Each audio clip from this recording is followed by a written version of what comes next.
유선경이라는 분의 문득 묻다 그런 책이 있습니다. 아주 재미난 얘기를 많이 적는 그 내용이 있는데, 그 중에 하나가 뭐냐면 레오나르도 다빈치의 그 마지막 성만찬, 최후의 만찬에 대한 얘기가 있습니다. 이 그림은 밀라노에 있는 산타 마리아 델레 그라치의 성당의 식당벽에 그려진 그림이죠.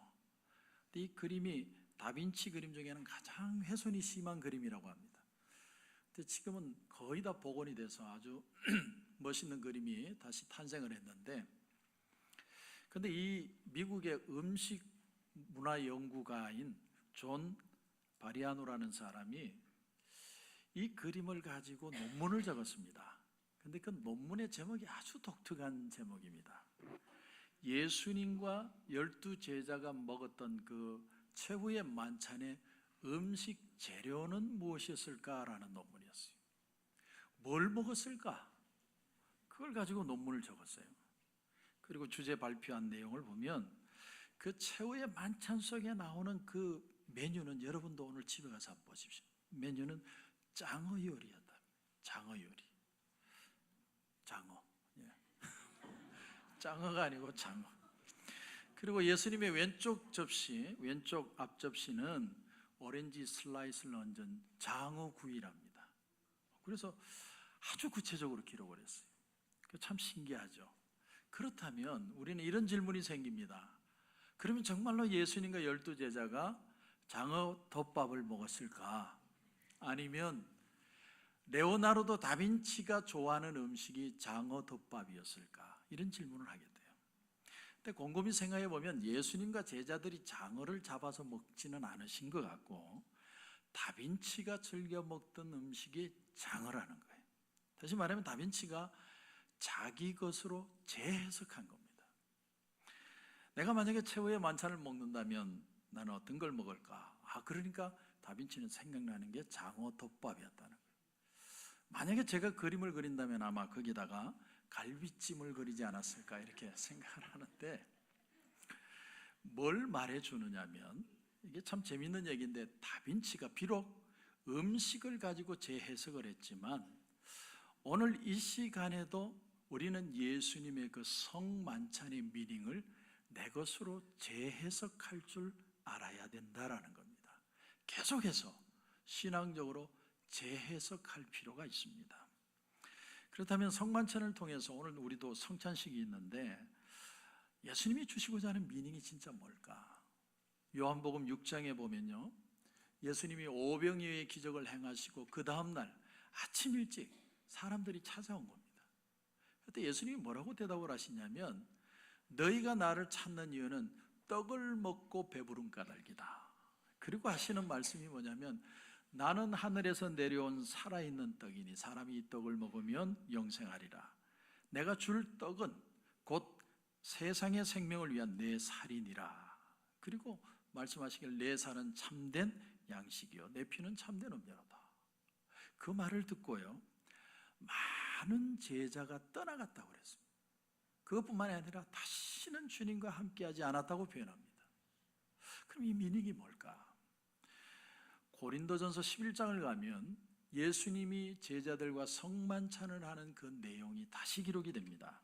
그게 보면 24절 이하에 이런 말씀이 나옵니다. 축사하시고 떼어 가라사대, 이것은 너희를 위하는 내 몸이니 이것을 행하여 나를 기념하라 하시고, 식후에 또한 그와 같이 잔을 가지시고 이르시되, 이 잔은 내 피로 세운 새 언약이니 이것을 행하여 마실 때마다 나를 기념하라. 그리고 또 말씀하시기를, 너희가 이 떡을 먹으며 이 잔을 마실 때마다 주의 죽으심을 그가 오실 때까지 전하는 것이니라. 아하, 주님을 먹으라는 말은 주님을 기억하라는 말이구나. 근데 뭘 기억하느냐? 주님이 오실 때까지 주님이 우리를 위해 죽으심과 부활하심과 그 주님의 증인으로 땅끝까지 우리가 살아야 되는구나. 그걸 기념하기 위해서 성찬식이 있고, 그것이 우리에게 진정한 생명인 것을 날마다 기억해야 된다는 거예요. 이게 우리가 살아가야 될 진짜 우리의 삶의 힘이라는 거예요. 그게 바로 성만찬이라는 겁니다. 그래서 그리스도를 먹으며 마시라는 말은 구체적으로 무슨 말이냐면, 그리스도인은 세상의 욕심을 채우는 사람이 아니고 그리스도를 깊이 생각하고 그분의 십자가 사랑과 은혜를 나누는 사람들이 그리스도인이라는 거예요. 자, 그래서 이제 우리 말씀으로, 오늘 읽은 말씀으로 돌아오면 17절에 이렇게 표현되어 있습니다. 내 마음으로 죄인의 형통을 부러워하지 말고 항상 여호와를 경외하라. 여호와를 경외하라. 여호와를 경외하라는 말은 하나님을 실제적으로 체험하는 삶을 살라는 겁니다. 하나님을 매일같이 인식하는 삶을 살아야 된다는 겁니다. 하나님이 매일같이 내 삶 속에 재해석되는 삶을 살아야 된다는 겁니다. 우리는 하나님의 말씀을 믿으면 하나님을 체험하게 됩니다. 그런데 하나님을 만나는 체험은 기쁘면서도 두려운 것이에요. 그래서 우리가 경외한다 이렇게 표현합니다. 그래서 베드로가 예수님이 만선이 되게 된, 깊은 데로 가서 그물을 던져서 해서 많은 고기가 잡힌 뒤에 베드로가 어떻게 고백합니까? 주여, 나는 죄인이로서로이다. 나를 떠나소서. 그 말은 다시 말하면 내 인생 자체를 주님께 드리겠습니다, 이런 말이에요. 내 인생을 주님 앞에 다시 재설정하겠습니다, 이런 말입니다. 그런데 오늘 말씀에 17절로 다시 와보면 하나의 동사가 나옵니다. 동사가 뭐냐면 죄인의 형통을 부러워하지 말고, 부러워한다는 동사가 나옵니다. 히브리어는 예카네라는 단어를 쓰는데 원문을 보면 여호와를 경외하라, 경외하라는 단어는 베이레아트라는 단어인데 그 단어 속에도 어떤 뜻이 있냐면 부러워한다, 열망한다, 이런 뜻이 있어요. 그러니까 부러워한다는 두 뜻이 짝을 이루고 있는 거예요. 이런 걸 언어 유희라고 부릅니다. 그러니까 이 말씀은 퀘스천이에요. 너는 세상을 부러워할래? 하나님을 부러워할래? 이것이 히브리어 문법 중에 잠언에 나오는 평행법인데 그 중에서도 대조적 평행법이라는 겁니다. 그러니까 하나님의 말씀과 세상을 비교해서 어느 것이 더 가치 있는지 네가 택하라, 이런 말씀이에요. 이걸 다시 생각해 보면 예수 믿는 사람이 하나님을 바라보고 경외하는 삶을 살지 못하면 하나님의 백성이라도 세상 사람들의 형통을 부러워하기 쉽다, 그런 말이에요. 열왕기하 4장에 보면 엘리사 선지자의 생도 중에 한 사람이 갑자기 죽었습니다. 하나님 앞에 헌신하고 믿음으로 살고 내가 주의 종이 되기 위해서 헌신을 했는데, 지금으로 얘기하면 신학생이 됐는데 공부하다가만 죽어버렸어요. 근데 그 죽음 이후에 한탄스러운 사람은 자기 아내와 자식입니다. 남편이 죽으면 그냥 죽었으면 끝났을 일이 아니라 많은 빚을 두고 떠났다는 거예요. 그래서 체주가 와서 두 아들을 종으로 데려가겠다는 겁니다. 세상 말로 얘기하면 무슨 이런 경우가 다 있냐는 거죠. 그래서 이 선지자의 생도의 부인이 따지러 온 겁니다. 엘리사에게 당신이 대장이니까 당신이 책임지라는 거예요. 근데 엘리사가 찾아온 그 선지자 생도 부인에게 어떤 말을 하느냐면 이게 참 중요합니다. 열왕기하 4장 2절에 보니까 네 집에 무엇이 있는지 내게 말하라. 그가 이르되 계집종의 집에 기름 한 그릇 외에는 아무것도 없나이다. 놀라운 사실이 뭐냐면 엘리사 선지자는 그 얘기를 듣는 순간 그녀에게 돈을 주지 않았다는 거예요. 저 같으면 신학생들 다 집합시켜놓고 야, 각출해. 그래가지고 돈을 모아서 주면서 많지는 않지만 그래도 위로가 되었으면 좋겠습니다, 이렇게 할 것 같은데 그러지 않았다는 거예요. 왜냐하면 그건 하나님의 방법이 아니라는 거예요. 하나님의 생각은 우리의 생각과 다릅니다. 그래서 하나님이에요. 엘리사는 비록 그 여인이 가난한 걸 알고 있지만, 그러나 그 여인의 가진 것, 그것이 무엇이든 자신이 하나님을 의지해서, 다시 말하면 믿음으로 자신의 하나님을 체험하는 축복을 경험해야 된다는 거예요. 하나님을 머리로만 믿는 게 아니라 내 실제적인 분으로 체험해야 된다는 거예요. 자신의 믿음을 사용해서 하나님의 도움을 직접 받기를 원하는 겁니다. 그래야 주님의 살과 피를 경험하는 성찬의 역사가 그의 삶 가운데 일어난다는 겁니다. 여러분, 이게 중요합니다. 이 여인이 남의 도움이 절실한 것이 사실이지만, 하지만 또한 그런 상황 속에서 자기 믿음을 사용해서 하나님이 정말 나를 사랑하시고 나 같은 사람도 축복하실 수 있구나 하는 걸 배워야 됩니다. 신앙은 배우는 겁니다. 그래서 엘리사가 너는 밖에 나가서 모든 이웃에게 그릇을 빌리라. 빈 그릇을 빌리되 조금 빌리지 말고. 조금 빌리지 말라는 말이 무슨 말이에요? 네 믿음을 최대치로 하라는 거예요. 최고의 믿음으로, 할 수 있는 대로 최고의 믿음을 가지고 많이 빌려서 너는 내 두 아들과 함께 들어가서 문을 닫고 모든 그릇에 기름을 부어서 차는 대로 옮겨 놓으라. 그 여인이 그대로 합니다. 그랬더니 빚만 갚은 게 아니라 그 부인과 아이들이 행복하게 살 수 있을 만큼 축복을 받았습니다. 하나님은 그 여인뿐만 아니라 그 두 아들의 하나님도 되어 주신 거예요. 이게 하나님을 경외한다는 것이고 죄인의 형통을 부러워하지 않는다는 개념이라는 거죠.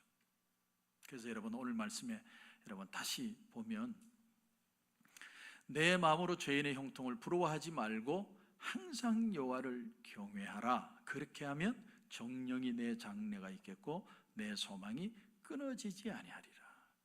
이 말씀을요, 같은 잠언인 15장 24절에 보면 설명을 합니다. 설명을 해요. 말씀이 말씀을 보완하는 겁니다. 15장 24절에 보면 이런 말씀이 나옵니다. 지혜로운 자는 위로 향한 생명길로 말미암음으로 그 아래에 있는 수호를 떠나게 되느니라. 이렇게 설명을 합니다. 한마디로 지혜로운 사람, 다시 말하면 하나님의 말씀을 가지고 있는 사람은 1차원적인 삶이 아니라 2차원적인 삶을 사는 사람이다, 이런 말이에요.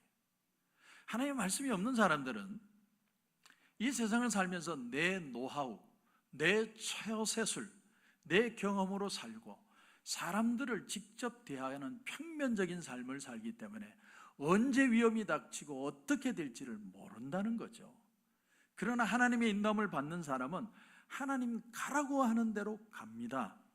어떤 때는 그래서 많이 기다리게도 하시고, 어떤 때는 길도 없는데 하나님이 가라고 하실 때도 있습니다. 근데 나중에 보면 그 길이 살 길이더라라는 겁니다. 왜 그렇습니까? 이것은 아래가 아니라 위에서 보는 길이고 평면적이 아니라 입체적인 길로 보이기 때문에 그래서 생명길이다, 이런 말씀입니다.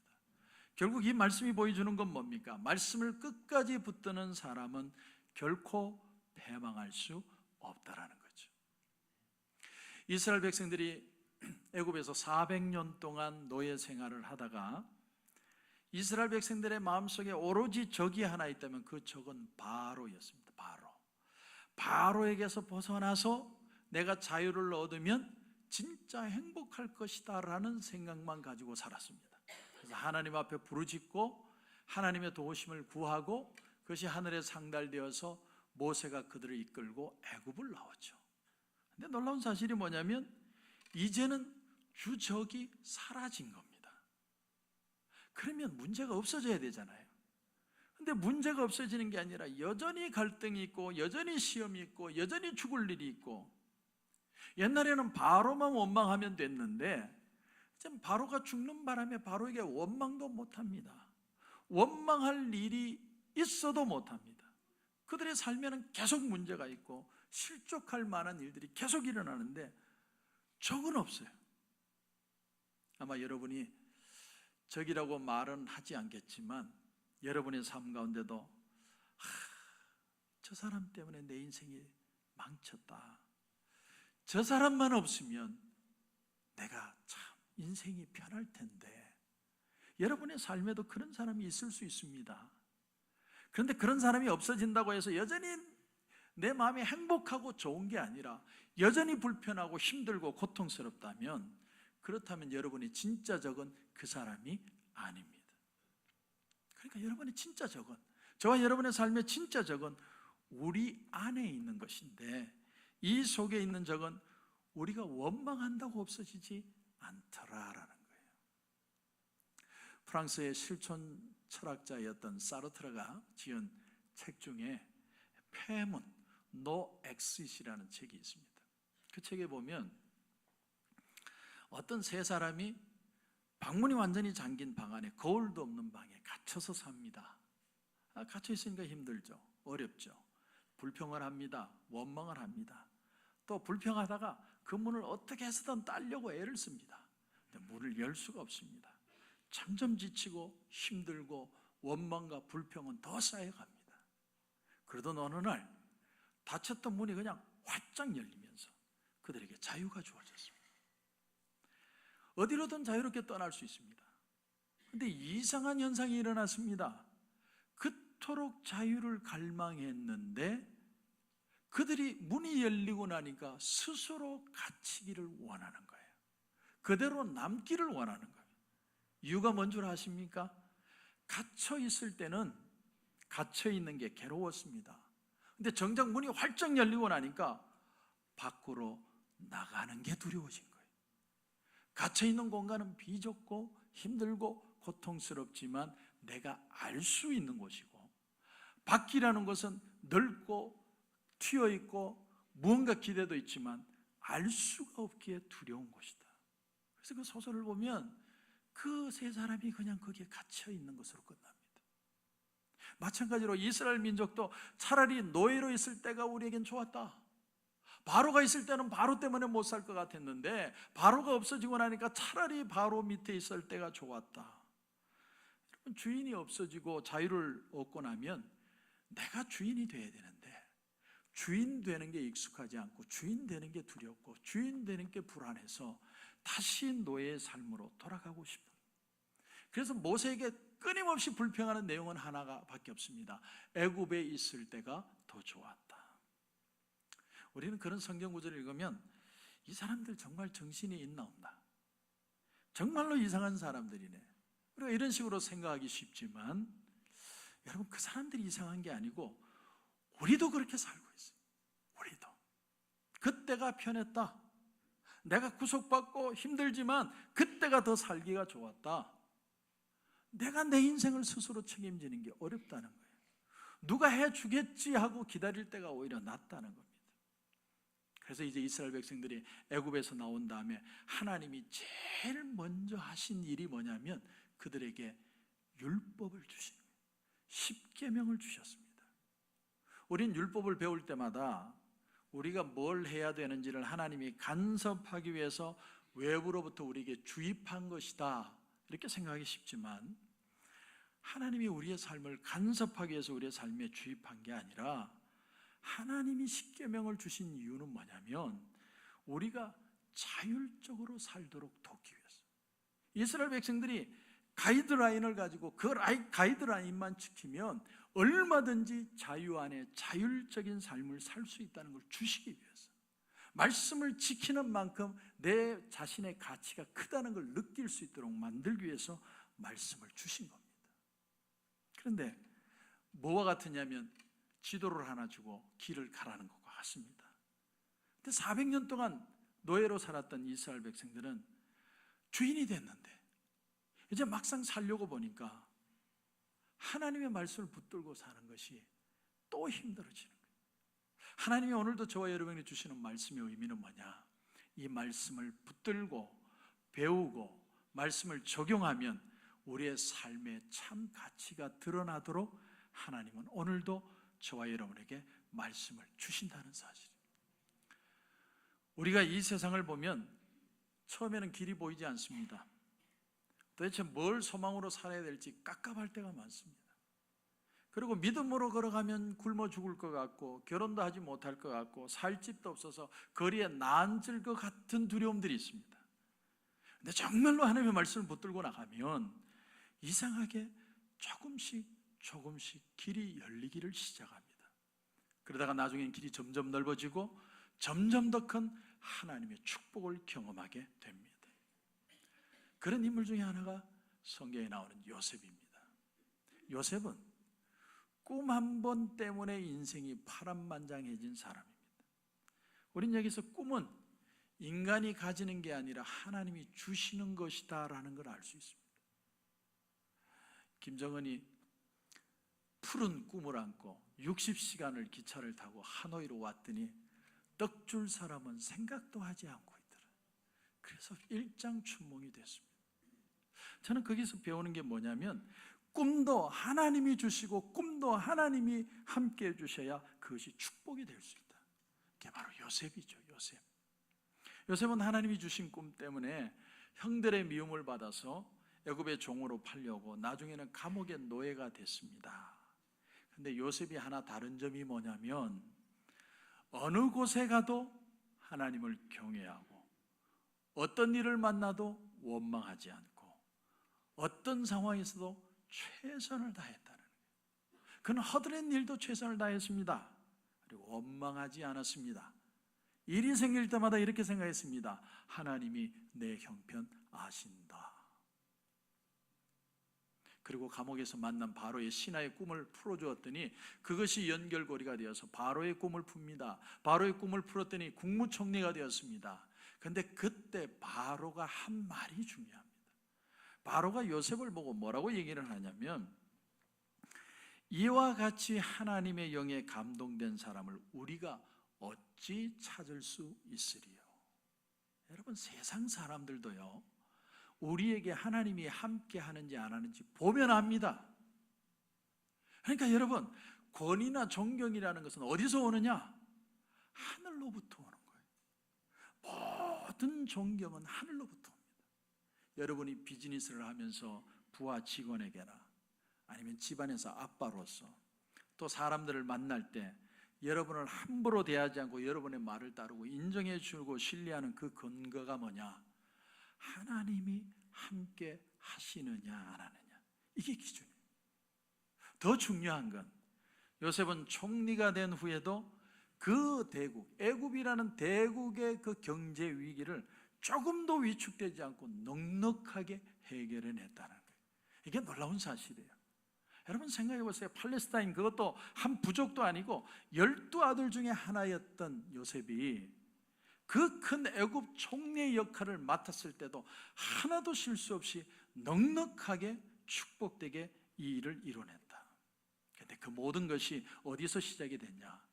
요셉은 작은 데서부터 하나님을 믿고 따라가고 하나님이 주시는 지혜를 성실로 채워가는 하나님의 방법을 체득했기 때문에 똑같은 방식으로 큰 나라 애굽에서도 하나님을 의지하고 성실함으로 그 일을 이루어냈다라는 거예요.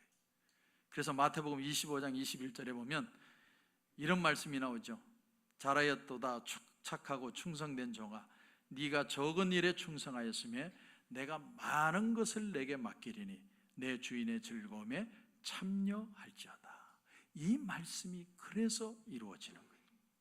그러므로 하나님 나라의 원리는 뭐냐면 작은 데서 배우면 큰 곳에도 사용할 수 있다라는 거예요. 그런데 큰 거를 원하고 작은 걸 하지 않으면 작은 것조차도 받지 못한다는 거예요. 그러므로 여러분 죄인의 형통, 세상의 처세술이나 눈속임으로 당장 성공하는 걸 부러워하지 말라는 거예요. 대신에 하나님을 믿고 따라가는 성실함으로 너의 삶 자체가 축복이 되게 하는 거예요. 내 삶 자체가 축복이 되는 애티튜드를 가지는 것이 중요하다.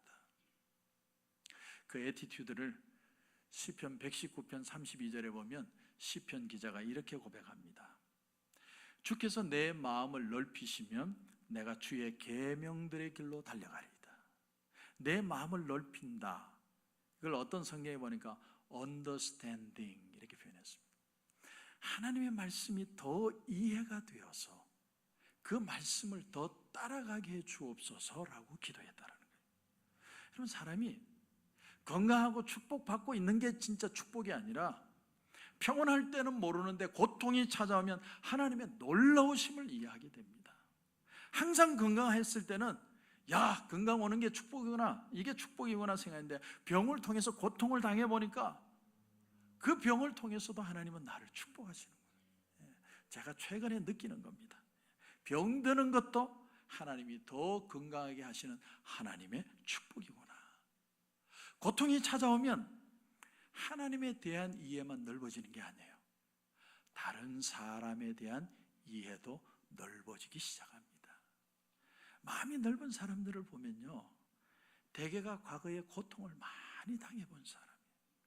내가 정말 어려운 일을 당해보니까 사람을 함부로 정죄할 수 없는 겁니다. 함부로 비판하는 게 아니라 그의 모든 것을 이해해 주려고 합니다. 그래서 시편 기자는 고백합니다. 하나님, 내 마음을 넓혀서 하나님의 뜻을 이해하고 받아들이고 따라가게 하여 주시옵소서. 1990년대 중반에 이곳 미국에 있었던 영적 대각성 운동 중에 하나가 뭐냐면 Promise Keepers라고 하는 아버지들의 회개 운동이었습니다. 남자들의 회개 운동. 한 20년 됐죠. 근데 그 당시에 대형 그 스타디움에 모였던 남자들이 무릎을 꿇고 눈물을 흘리면서 불렀던 찬양이 있습니다. 그 찬양의 가사가 이런 겁니다. 나의 만족과 유익을 위해 가지려 했던 세상 일들 이제 모두 다 해로 여기고 주님을 위해 다 버리네. 내 안에 가장 귀한 것 주님을 알미라. 모든 것 되시며 의와 기쁨 되신 주 사랑합니다.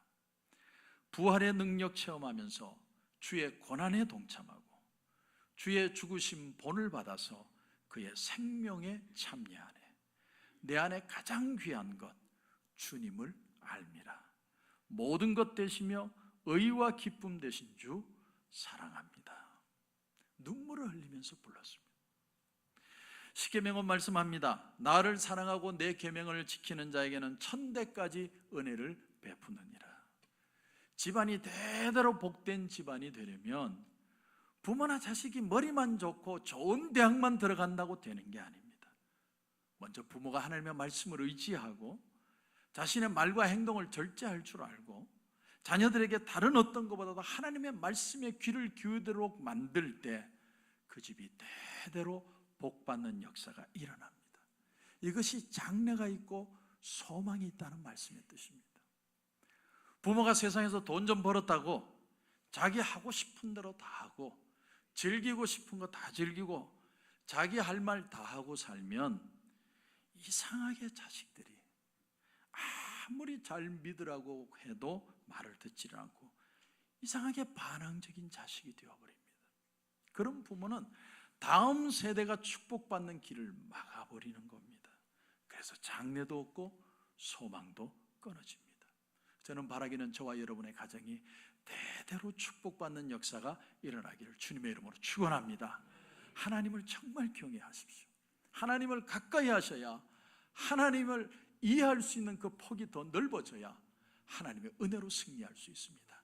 오늘 하루를 살면서도 믿음으로 승리하시는 저와 여러분이 되시기를 주님의 이름으로 축원합니다.